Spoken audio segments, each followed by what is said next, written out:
This video will provide a brief introduction to migraine drug action and will cover the drugs that are used in the acute or abortive treatment of migraine headaches.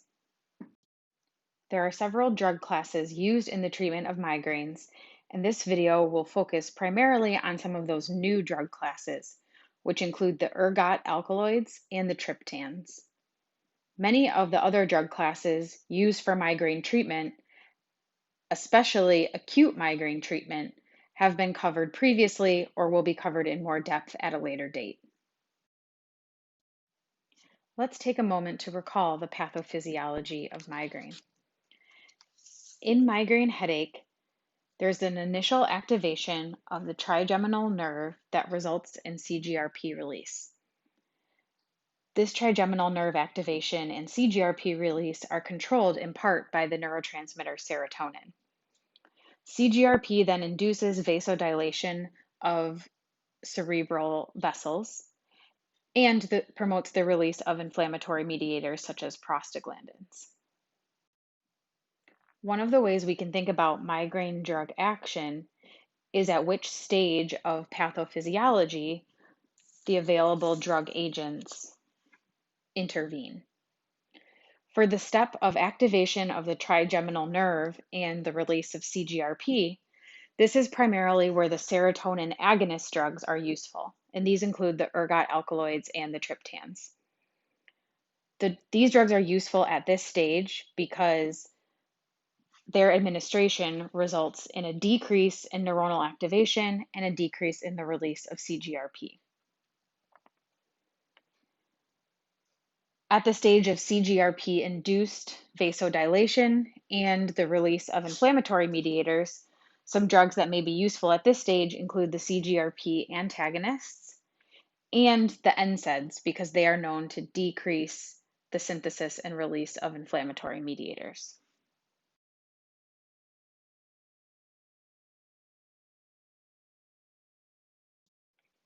Another way to think about migraine drug action is to divide the drug classes between acute or abortive therapy and preventive or prophylactic therapy.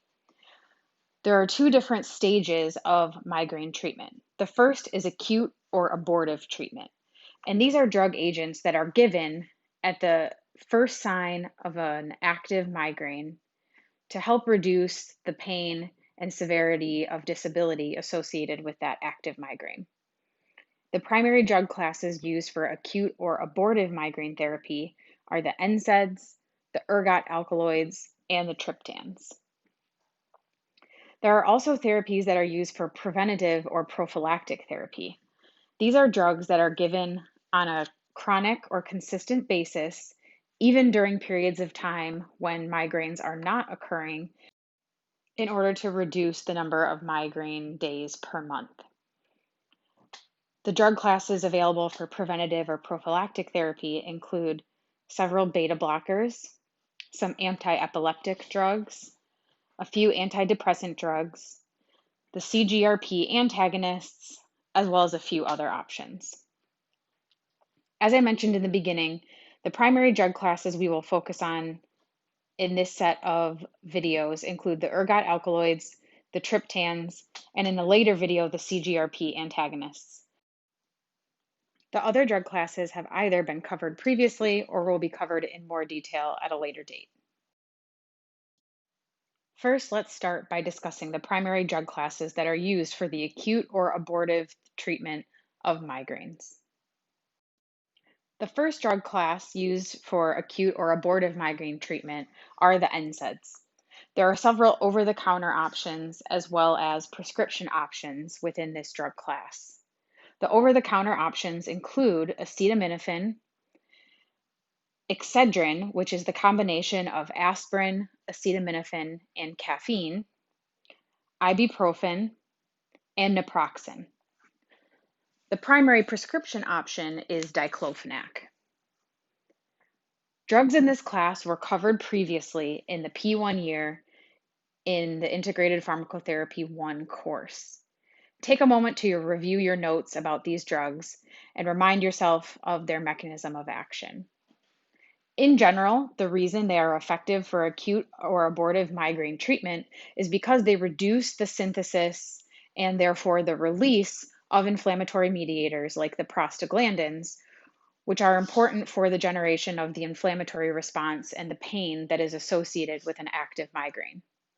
Therefore, these drugs can be taken at the onset or the first sign of an active migraine to reduce the pain and inflammation associated with migraine pathophysiology. The next two classes of drugs we will talk about are the ergot alkaloids and the triptans.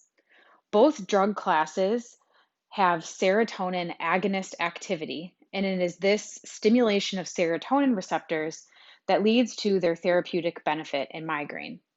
Therefore, it's worth spending some time discussing the neurotransmitter serotonin first.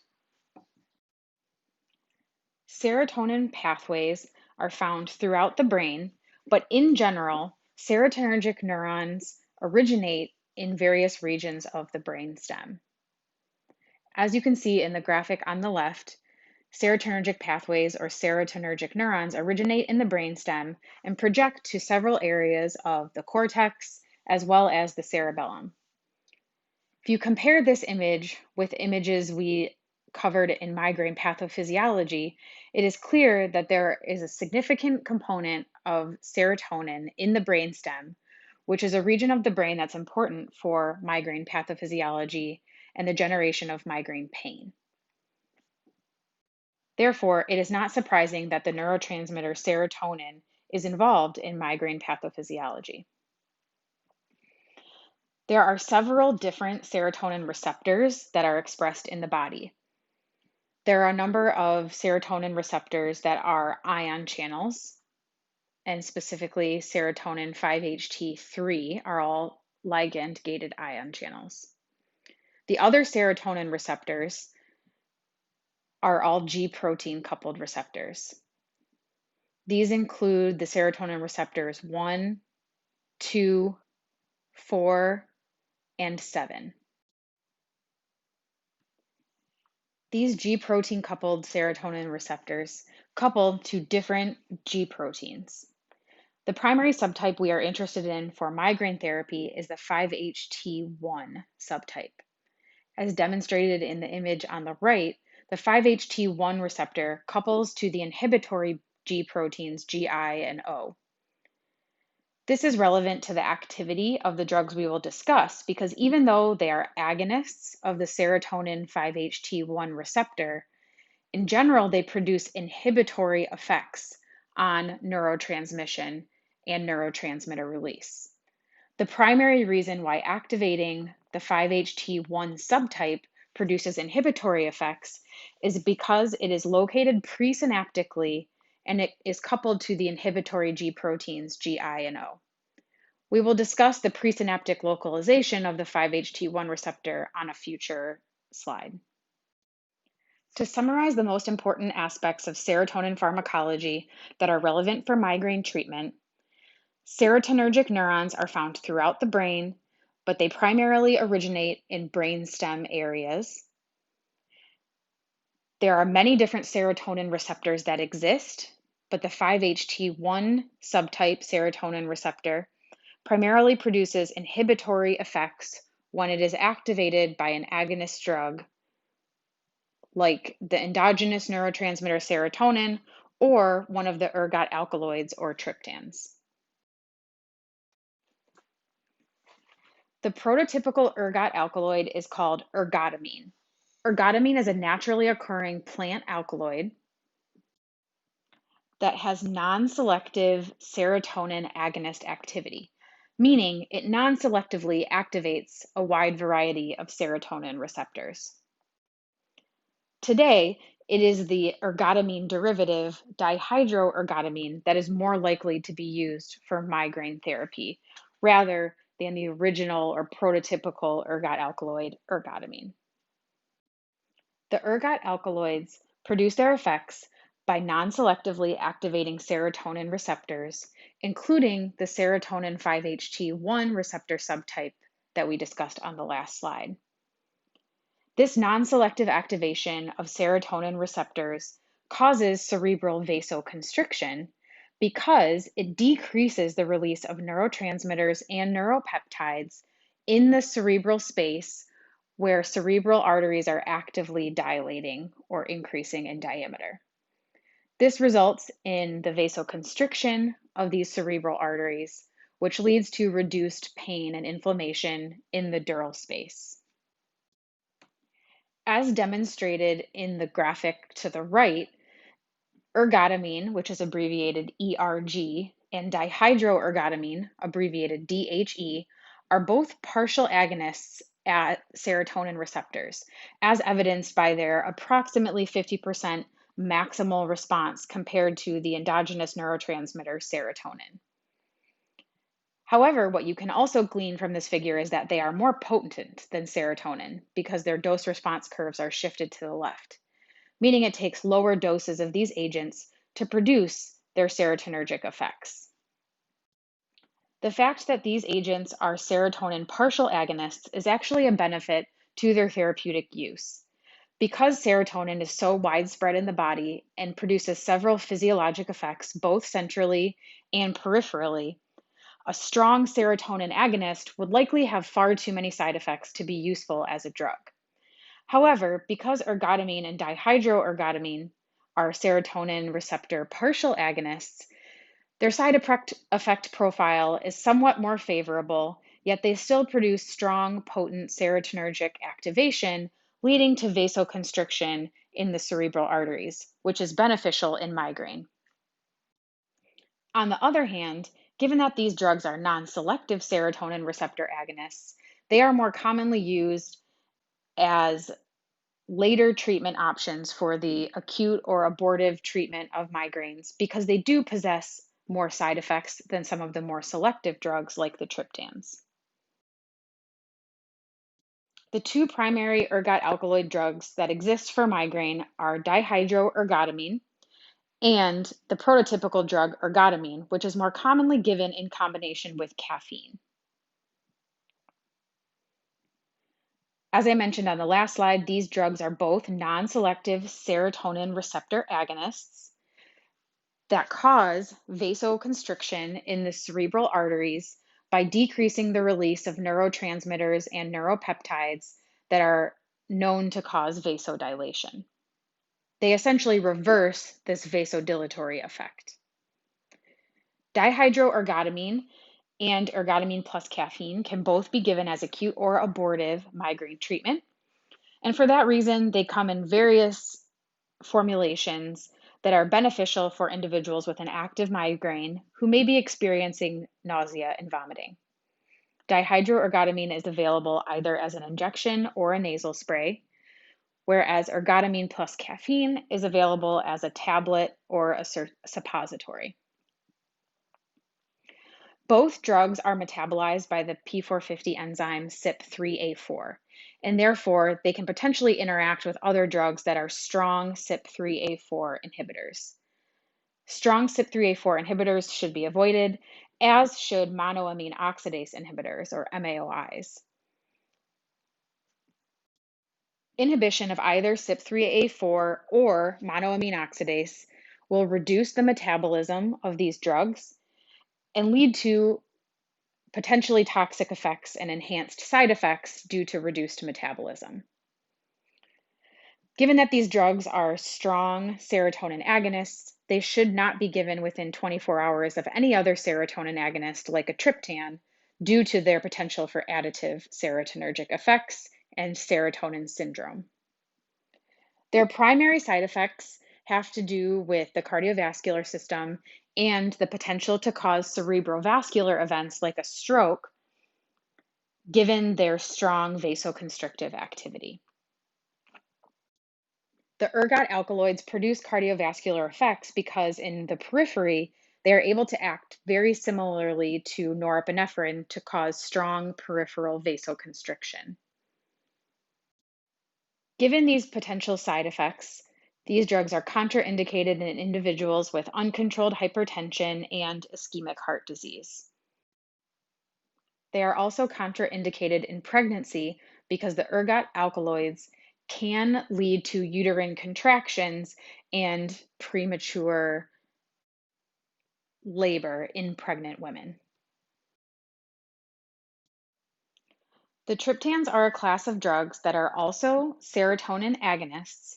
However, they are much more selective for the serotonin 5-HT1 and specifically the 5-HT1B and 1D subtypes compared with their predecessors, the ergot alkaloids. The 5-HT1B, 1D receptors, as I described previously, are primarily presynaptic autoreceptors that, when stimulated by an agonist drug, lead to reduced release of neurotransmitters and neuropeptides. Therefore, in general, the stimulation of the 5-HT1B or 1D receptors leads to decreased neuronal activity and decreased neurotransmitter release. The triptans, being selective for the 5-HT1B, 1D receptor, have significantly fewer off-target effects and side effects at other serotonin receptors and are generally preferred to the ergot alkaloids. Activation of the 5-HT1B, 1D receptor by a triptan drug leads to a decrease in neurotransmitter release, including the neurotransmitters serotonin, norepinephrine, as well as the release of the neuropeptide CGRP. A decrease in the release of CGRP, both in the brainstem, the trigeminal ganglia, and in the meninges, leads to a decrease in vasodilation, a decrease in the release of inflammatory mediators, and a decrease in pain transmission. Given that these drugs are serotonin receptor agonists, they also act as direct vasoconstrictors within the dural blood vessels. One of the reasons I included the figure on the right side of the screen is that this is a really great way to review all of the different serotonergic drugs that are used in therapy. In addition to the triptans, many antipsychotic agents, antidepressants, antiemetics, and MAO inhibitors have activity on the serotonergic system, and this image helps review all of those mechanisms of action. The antiemetic agents like ondansetron, which are 5-HT3 receptor antagonists, have been covered previously, whereas the antidepressants and antipsychotic agents will be covered in more detail in Integrated Pharmacotherapy 8. The prototypical or original triptan is Sumatriptan, and it remains the gold standard of triptan therapy. Sumatriptan, like all other triptans, is a serotonin 5-HT1B, 1D receptor selective agonist. It is available in several formulations, as well as a tablet combination with naproxen. Specifically, the different routes of administration include a tablet, a subcutaneous injection solution, a subcutaneous injection autoinjector, a nasal spray, and a nasal powder. The nasal spray and injection formulations are useful if nausea and vomiting is present as a migraine symptom. And in general, the nasal sprays and injections work faster than do the tablet formulations. As evidenced by the image on the right, the number of patients experiencing persistent pain, persistent nausea, and photophobia was significantly decreased after treatment with sumatriptan when compared with placebo, showing its demonstrated efficacy in the acute or abortive treatment of migraine headaches. There is a warning associated with the use of sumatriptan specifically, and that is the risk of developing a seizure. Like other serotonin agonists, sumatriptan is contraindicated or interacts with MAO inhibitors, and these should not be given together because of the ability of combination with MAO inhibitor to lead to higher than expected concentrations of serotonin and the potential for serotonin syndrome.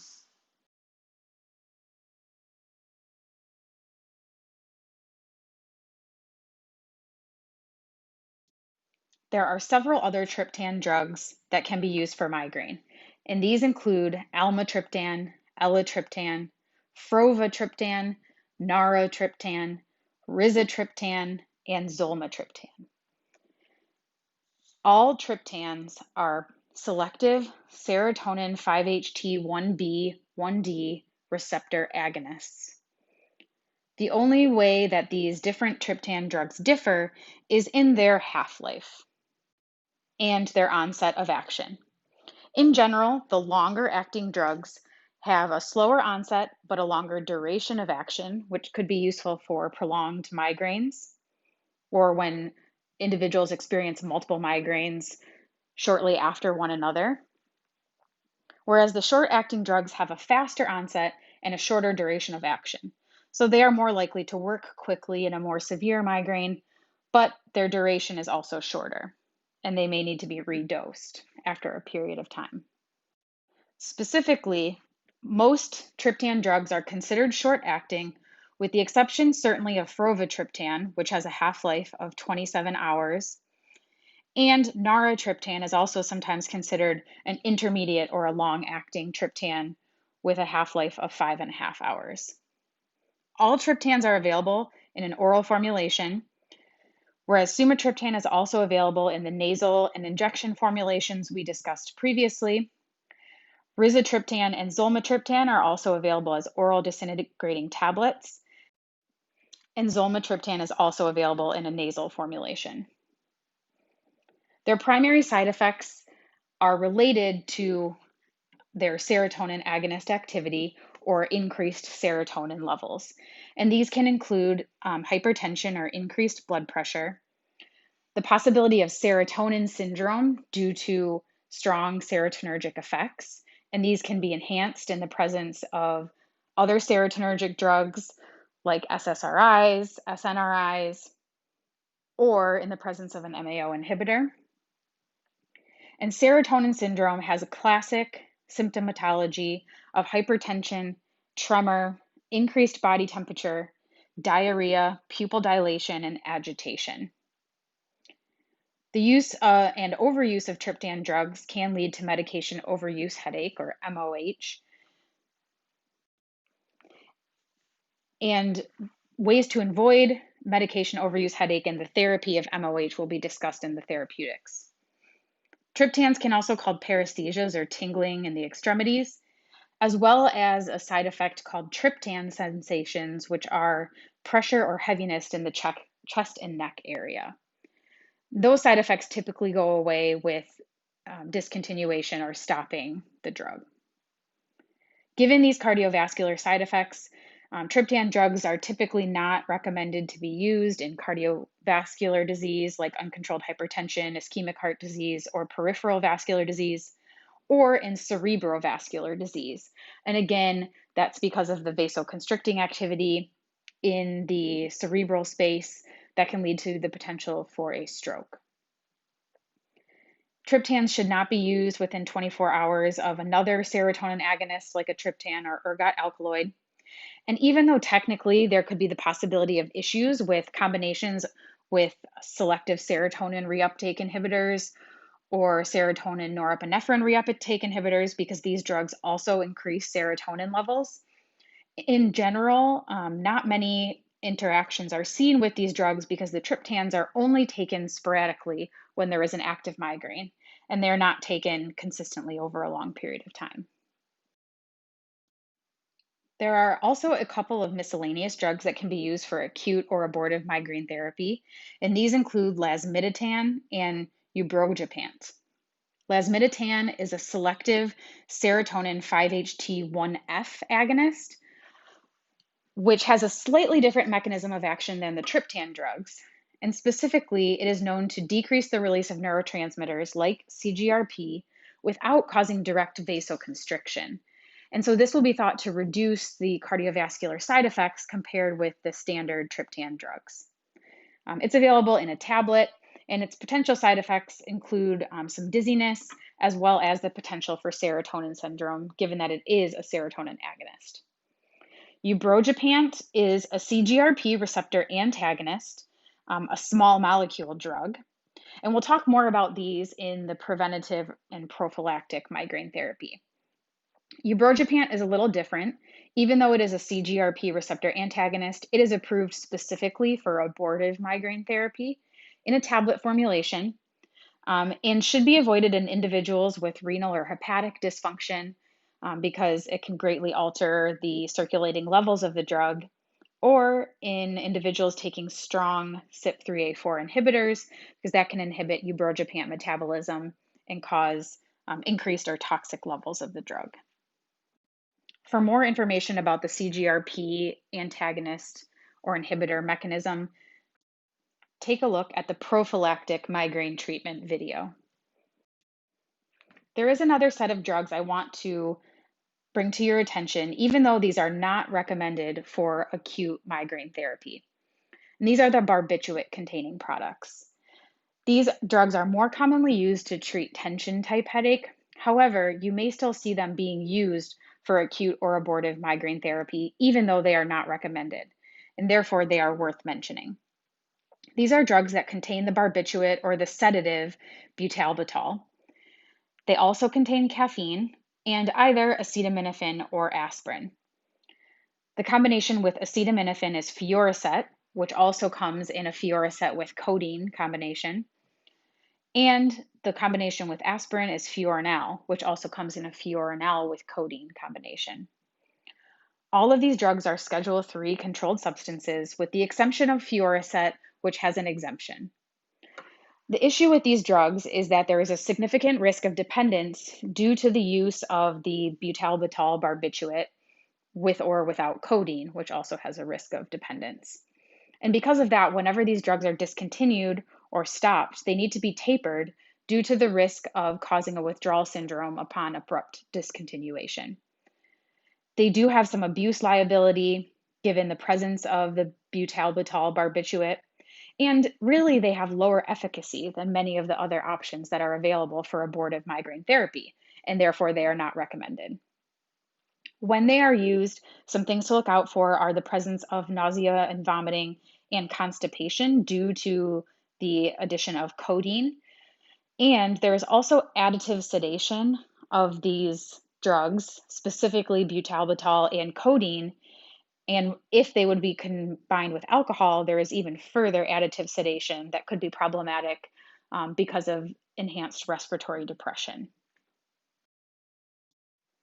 Now is a good time to pause and review the serotonin agonist drugs that are used in the acute or abortive treatment of migraine. One way to do this would be to create a drug summary table or a drug summary diagram. Snap a pic of the QR code for additional help with this prompt.